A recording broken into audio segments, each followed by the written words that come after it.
Okay, so ito naman ang pag-usapan natin.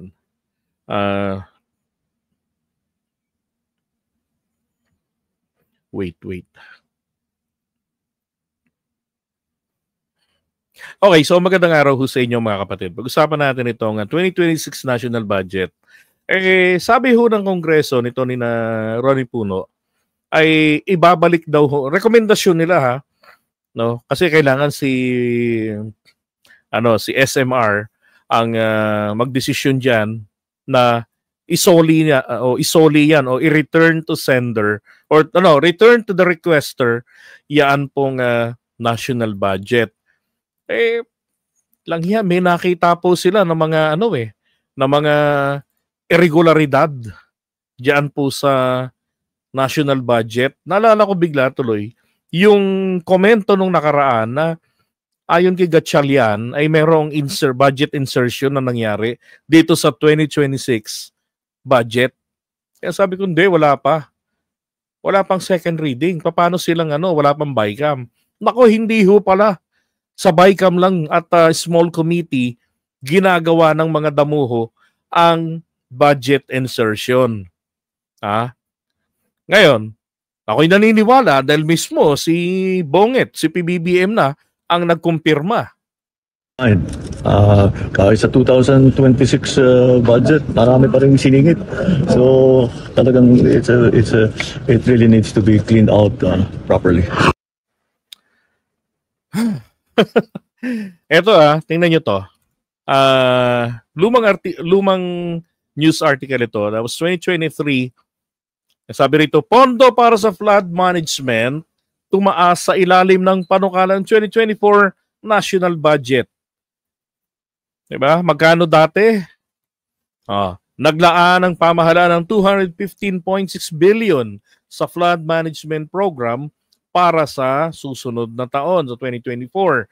Ang existing budget ng 2023 was 185 billion pesos. Tapos, palaki ng palaki yung requested budget nila yan sa flood control management na yan. Diba?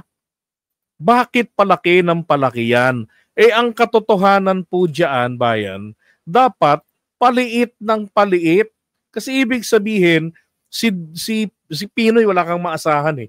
Kokonti lang yung nagawa nila. Late lang ng budget nila na ginastos diyan.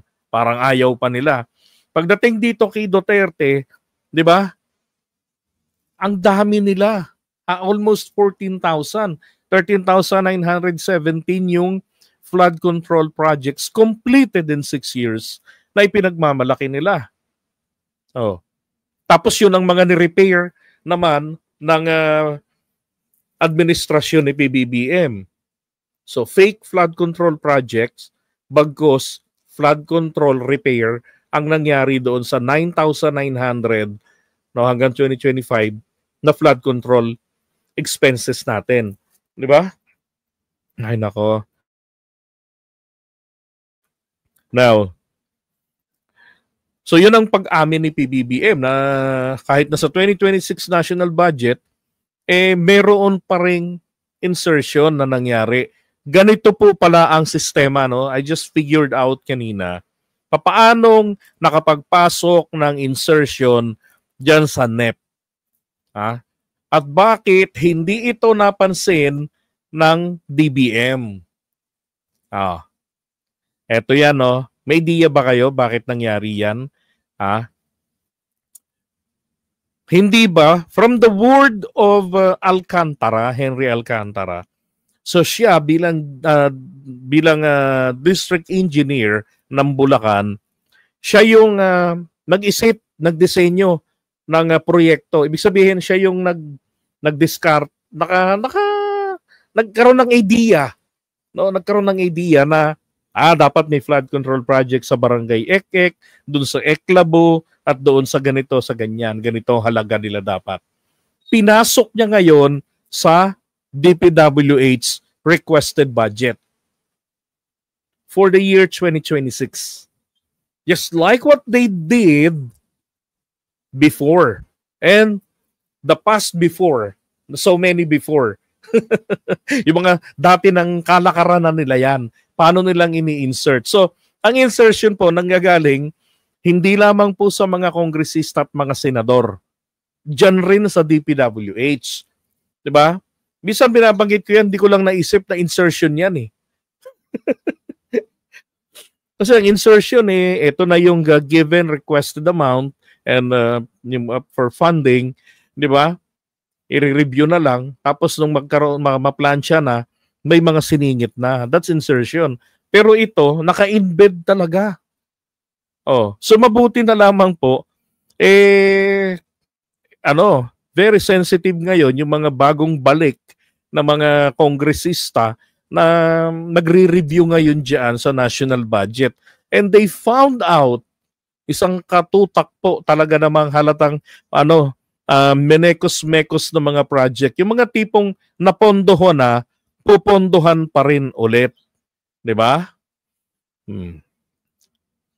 We have decided as a group to recommend the return of the 2026 national budget to the DBM because we do not know how to deal with it.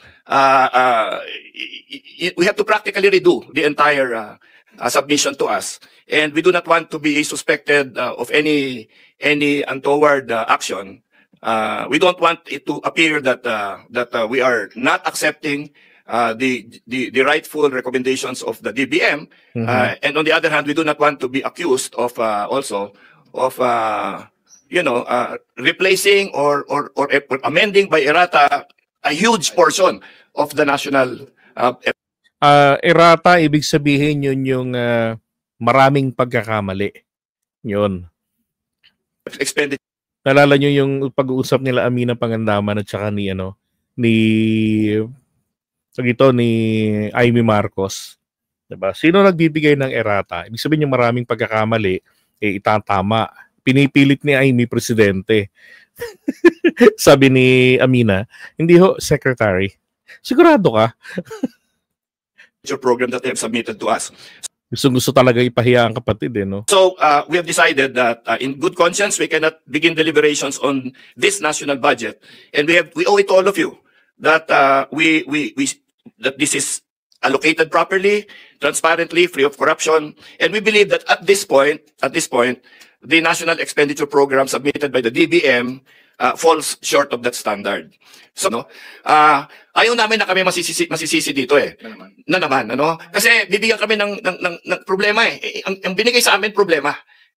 Na bawat distrito kailangan baguhin, kailangan i-correct. Tapos pag kinorek namin yan, sisisihin na naman kami for whatever. Yun, ang nagiging sakit ng ulo nila ngayon. So nakikita nila na nagkaroon na ng project, napondohan na ito. Wala na to dapat dito, dapat ito linisin. So they have to do that. 'Di ba? Amiyandahan nila. From the word of PBBM, pag hindi yan tumugma doon sa request namin, ibivito ko yan. Utrages, at the end of the day, sisisihin na naman natin sila. Kaya sabi niya, kesa kami pa ang magtama ng mga tawag nga nila ron, basura na nandiyan sa NEP, ibalik na lang namin yan sa inyo, gawin nyo yung trabaho ninyo. So ibig ko sabihin, hindi po nag-reviewing maigi ang DBM. 'Di ba? Dapat pagkatapos ng magwala ang pangulo sa Kongreso, dapat tinignan na rin nilang maigi ano ang budget na nire-request ng DPWH. Dapat ganun wala. Ito sila pa nakakita ngayon. What else will happen after that? What they should do is come up with a budget that when it comes to Congress, to the House of Representatives, kukunti na lang ang kailangan ayusin ulit. But what we are looking at now is a budget that we, in a very, very real way, have to amend in huge portions, no? And I don't believe that is what's called for. Tila may hindi tinabla ng panawagan ng talagang marami hong hindi tinablan ng panawagan ng PBBM. Pangulo sa kanyang sona na mahiya naman sa taong bayan. May singit pa yung sa 880 billion pesos na hinihinging budget ng DPWH. Di ba? 880 billion? DPWH? Sino-sino kayo maghahati-hati niyan? Di ba? Sino ba, nung nabuo yung NEP, sino ba ang cabinet secretary dyan? Si Bonoan, noon pa natin pinupuna. Tignan nyo, nalusutan ng ganyan. Tapos si Alcantara hindi niya masipa-sipa. para sa taong 2026. Kaya iniutos niya ang pagrepaso at pagtatama sa hinihinging budget ng DPWH na pagtutulungan ng bagong kalihim ng ahensya at ng kalihim ng Budget Department. Counted. Ayun, ang DBM. Di ba? Maging sa 2025 budget natin, salarin din ng DBM eh. Salarin din sila. Hindi katuwira na review lang kami, budget lang kami. Hindi. Dapat tinitignan ninyo bilang pagmamalasakit, do extra mile. Right? If you want to make a difference, hindi ka lang dapat by the book. Dapat you have to do extra mile. Gawa ka ng ibang, 'di ba, ng extra na mas mapapaganda pa yung iyong trabaho at ang resulta matatanim kayo sa puso at isip ng mga tao na talagang diligent kayo sa inyong trabaho. Dapat ganon. Oh, hindi yung mga ngatawiran pag nasisisi napupuna. Sabi nga ron ni yung USEC niya, may mga post daw siguro yung gaya ng pagbanat ko. Do sa FB natin sa JDB na isa sila sa mga salarin din ng corruption diyan. Kasi pinababayaan nila, sa kanila nanggagaling ang paglabas ng pera. Nililet go nila yung pera. Tapos hindi man lang nila sipatin na existing ba talaga yung venue. Oh, parang yung nakita ko nung isang araw, flood control sa Ilocos Norte, yung coordinates na nakalagay, chinek ko diretso sa Google. Aba, nasa kabundukan yung coordinates. Puro puno. Ano ipa-flood control mo? May bahay kubo, wala. Tapos sa kalayo-layuan nandoon yung ilog. Yung ilog, nang i-zoom sa internet, walang flood control, walang flood wall. Ghost project? Ay, nako. Yan yung sinasabi ko, dapat tinitignan nilang maigi. Diba? Ng DBM. Ano yan DBM, COA, yan, DPWH. Dapat sila dyan. Oh. Dapat bago merong pre-audit. Diba? Yung bago gawin yung construction, nandyan yung COA, nakita nila yung lugar. Ito yung coordinates, dito itatayo. So, pagkatapos ngayon ito, titigyan nila 15% na yung progress. O, di ba? Pag humihirit na ng progress billing, DBM bago magbigay, puntahan. Ang COA, puntahan din. Di ba? Dapat ganun Yun ang nawala. Lahat po nagkukuyakoy sa opisina in the past 3 years. O, kaya namihasayang mga yan. Na lang yung kay Diskaya, Diyos ko po. Magkano yung nakuha nilang mga project sa panahon ni PBBM? Napakalaki. No, dahil po yan sa nagkaroon ng cabinet secretary walang pakialam. Ang DPWH, ang DBM, at ang COA. May COA pa na contractor yung asawa, anak ng putya. From NCR to Region 3 alone, flood control management 1, nasa mga 500 items. Yung exact amounts, similar amounts of 75 million each, 100 million each, 120 million each, 150 million each. Red flag po ito Secretary Vince is already investigating ito pong mga doble-doble, pare-parehong pangalan. Tiyakin natin, nasa wasto ang mga proyekto. Isiwalat natin kung may makikitang taliwas. Dahil ang pera ng sambayanan ay pera ng bayan, hindi sa pansariling interes. Gita Palacio, seryoso. Di ba? Yun ang tama. Kaya nga, ang nasa batas, may coordination talaga dapat sa LGUs. Ang problema rin sa LGUs, ito, hindi ako naniniwala na walang alam ang LGU. Totoo na hindi sila kinonsulta, pero hindi totoong hindi nila alam yung mga proyekto sa lugar nila. Bakit hindi sila umiimik? Ano ba magiging kaso nila pag sinita nila yung mga proyekto ng DPWH sa lugar nila? Responsibility nila yan dahil yan lugar na kung saan nasasakupan nila. Kumbaga area of responsibility nila yan. Part ng jurisdiction nila yan. But hindi sila umiimik noon. Dahil po, ayon nga kay Magalong, pati mayor hanggang barangay kagawad, pati tanod yata nakakakuha rin ng pangapadulas. No. Di ba?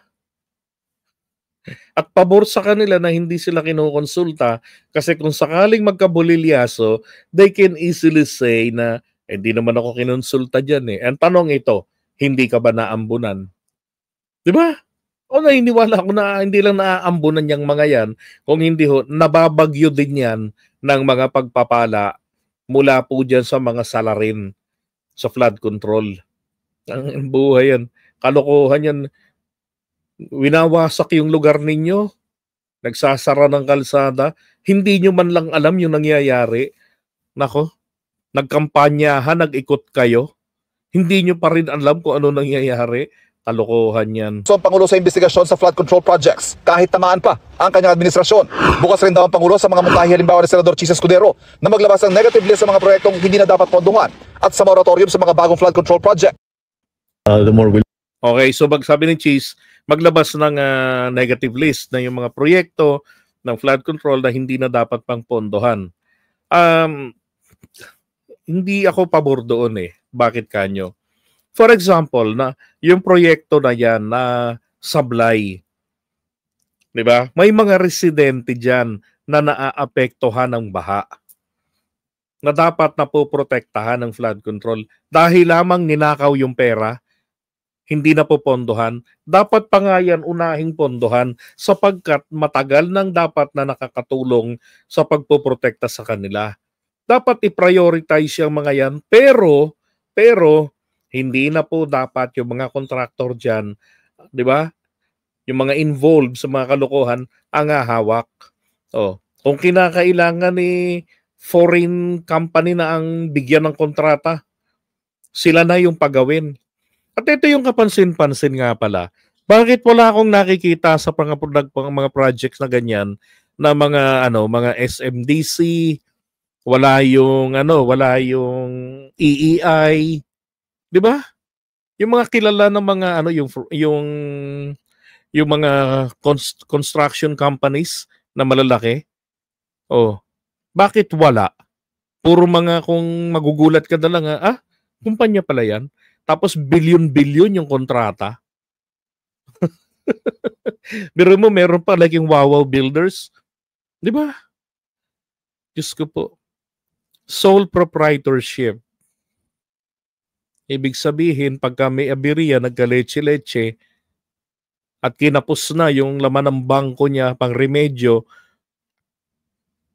yung lahat ng kanyang properties ay kailangan niyang gamitin para dyan. Hindi siya pwedeng mag-claim ng bankruptcy kasi meron siyang ibang resources. Lahat ng ipon niya nakataya dyan. Ang lakas ng loob. Di ba? Ay, nako. Yeah, yung mga gumagawa ng mga mall, di ba? Yung mga malalaking corporation, bakit hindi kasali dyan?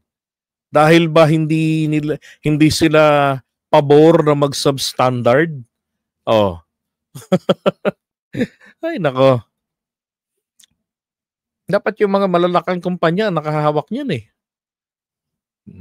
Di ba? Pahawak sa kanila. O sa Sumitomo Construction, yung sa Japan. Para masiguro talagang maayos. Tapos bigyan ng patawan ng perpetual ban yung pangalan, yung apelido, 'di ba? Hanggang 4th civil degree. Hindi pwedeng magtayo ng flood control company na kukuha ng kontrata o magpa-participate diyan sa government. Mag-private kayo, doon kayo pwede. Pero dito sa government, hindi, ban kayo. Diba? Tama lang yan, ibalik. Ano naman ngayon kung ma-delay? Sabi nga nila Garin sanay naman kami na magtrabaho 24/7. Okay lang sa amin yun. Ginagawa na namin dati yan. Isang sasakripisyo rin daw nila, yung Christmas break. Kung pwedeng tanggalin na yan ngayon nila. Kahit na naka-Christmas break sila, tatrabahuin nila yan. Diba? Talagang ganun. Ito lang DBM, masyadong malaki na yung problema, hindi nagre-review. biglang naging gala ang DBM, biglang nakikikasali na sa pag-iikot ng Pangulo. I don't know why. 'Di ba? All of a sudden, dapat noon pa. Tapos dito tuloy ngayon, sablay sila, hindi nila ni-review ang DPWH na maigi. Sina Ping Lacson pa yung nakakita.